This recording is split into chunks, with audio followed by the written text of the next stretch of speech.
Veeru approach सबसे पहले तो ये वीरू हाँ। सबसे पहले तो आपको, श्रेया को और पूरी टीम को और हमारे सभी दर्शकों को धनतेरस की बहुत-बहुत शुभकामनाएँ। मैं सच बताऊँ तो मैं मिस कर रहा हूँ, आपको भी मैं अनुज। ऑड वन आउट फ़ील कर रहा हूँ। मैं ऑड वन आउट हुँ। फ़ील कर रहा हाँ। हूँ और मैं एक्चुअली मेरा इवेंट एक्चुअली अभी जस्ट जस्ट अभी फिनिश हुआ है, मेरा वाला सेशन। हुँ, अदरवाइज़ मेरा पूरा प्लान था हुँ, कि मैं इंडियन कपड़े लाया था। ये मैं मतलब हुँ, कि ये पहनकर ही मैं आपके साथ जुड़ने की मेरी पूरी प्लानिंग थी।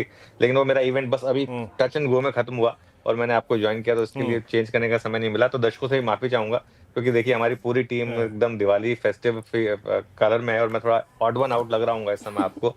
कोई लेकिन बात ख़ैर हुँ, देखिए हुँ, हाँ, लेकिन देखिए वीरू हम लगातार इस चीज़ की बात कर रहे थे मार्केट में और बैंक निफ्टी से हुँ, बेहतर इंस्ट्रूमेंट कोई होता नहीं है हमारी मार्केट में क्योंकि जब वो गिरता है तो एसआईपी के थ्रू इन्वेस्टमेंट का मौका देता है और जब वो चलता है तो उसमें फिर आपको और कुछ करने की ज़रूरत नहीं है, ट्रेलिंग स्टॉप के साथ बने रहें, उसमें शानदार ट्रेड्स देता है वो। प और यही सीएनबीसी आवाज़ पर व्यू भी था जब बैंक निफ्टी गिर रहा था कि अब आप एसआईपी के थ्रू इन्वेस्ट करें, ईटीएफ के थ्रू इन्वेस्ट करें और जब वो चलना शुरू हुआ तो उसमें पार्टिसिपेट करें।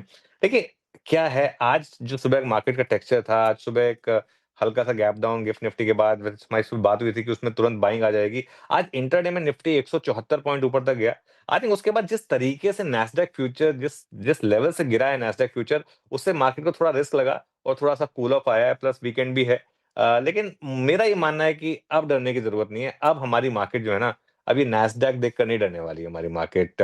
अब हमारी मार्केट को एक क्यू मिल गया है और एक चीज़ अब एफआईआई फँस गया है। 25,450 के ऊपर स्ट्रॉन्ग एफआईआईज़ की शॉर्ट कवरिंग होगी, ये हमने बात की थी। कल का आंकड़ा जो था ना वीरू, बहुत समय के बाद आपको एक बड़ी वाली शॉर्ट कवरिंग के साइन दे रहा है और मेरा ये मानना है कि अगले कुछ दिनों में एफआईआईज़ जो हैं, हो सकता है इसकी पॉसिबिलिटी हो वीरू कि नवंबर की सीरीज़ एफआईआईज़ नेट लॉन्ग के साथ शुरुआत करें। देखिए, ये मैं बहुत बड़ी बोल्ड स्टेटमेंट दे रहा हूँ, इस समय हो सकता है कि मैं पूरी तरीके से गलत पढूँ, लेकिन जिस तरीके का मार्केट का हुँ, टेक्सचर है अब और अब ये यहाँ पर रुकने वाला है नहीं हुँ, निफ्टी मेरे ख्याल से 25,500, 25,600, 25,700 पर ये हो सकता है इसी सीरीज़ में 26,000 भी एक बार आपको जड़ दे और उसके बाद हू नोज़ शायद निफ्टी भी ऑल टाइम हाई हिट करने के मूड में हो दिसंबर से पहले-पहले। तो और एक बार एफआईआईज़ को भी अगर ये बात सेंस हो गई ना, उसके बाद फिर वो देखिए एफआईआईज़ क्या होता है उनका बहुत क्लियर व्यू होता है, जहाँ पैसा बन रहा है वहाँ पे वो पैसा लगाते हैं। तो अगर यहाँ पैसा बनना शुरू हुआ, तो यहाँ पैसा लगेगा। अच्छा एक और चीज़ मैं आप सब दोनों की हेडलाइन सुन रहा था, एक भी नंबर खराब नहीं था। आपने सिर्फ विप्रो और इन्फोसिस के बारे में बात कही, विप्रो और इन्फोसिस के भी नंबर कोई बहुत ज़्यादा खराब नहीं थे, बस वो थोड़े-से खराब आईटी नहीं। में इस समय डाउट्स चल रहे हैं इस वजह से। हुँ। लेकिन आप देखिए पॉलीकैब के राइट। नंबर, आप देखिए डालमिया के नंबर, कल हमने नेस्ले के नंबर्स की बात की थी। इसके अलावा भी आपने हुँ, पीवीआर आइनॉक्स के नंबर्स की बात की और भी आपने 3-4 नंबर हेडलाइन में पढ़ डाले। सब के सब अहेड ऑफ हुँ। एस्टिमेट हैं।